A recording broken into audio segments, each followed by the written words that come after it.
Earth ವರ್ಕಲ್ಲಿ ಇವತ್ತು ನಿಮಗೆ ನೋಡಿ JCB ಮತ್ತು ಮ್ಯಾನ್ಯುವಲ್ ಆಗಿ ಮಾಡಿದ್ರೆ ಏನು ವ್ಯತ್ಯಾಸ ಅಂತ ತಿಳಿಸ್ತಾ ಇದ್ದೀನಿ.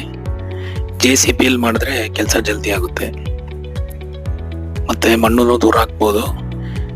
JCBಯಲ್ಲಿ ನಮ್ಗೆ 5 ಅಡಿ ಅಂದರೆ ಡೀಪ್ ತೆಗಿಬೇಕಾದ್ರೆ 6 ಅಡಿನೂ ಹೋಗ್ಬಿಡ್ತದೆ. ಲೂಸ್ ಎಷ್ಟಿದೆಯೋ ಅಷ್ಟನ್ನು ತೆಗೆದ್ಬಿಟ್ಟು ನಾವು ಕಾಂಕ್ರೀಟ್ ಮಾಡಬೇಕಾಗುತ್ತೆ. ನಮ್ಮ ಮಾರ್ಕಿಂಗ್ಗಿಂತ ಜಾಸ್ತಿ ಬಂದ್ಬಿಡ್ತದೆ JCB ಅಲ್ಲಾದರೆ.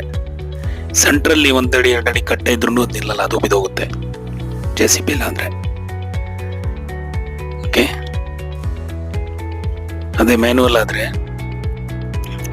ನಮಗೆ ಮ್ಯಾನ್ಯುವಲ್ ಆದರೆ ಮಾರ್ಕಿಂಗ್ ಎಷ್ಟಿದೆ ಅಷ್ಟೇ ತೆಗಿತೀವಿ, ಅಷ್ಟೇ ತೆಗಿಬೋದು.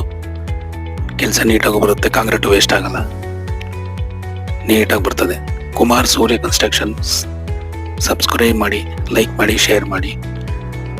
Construction related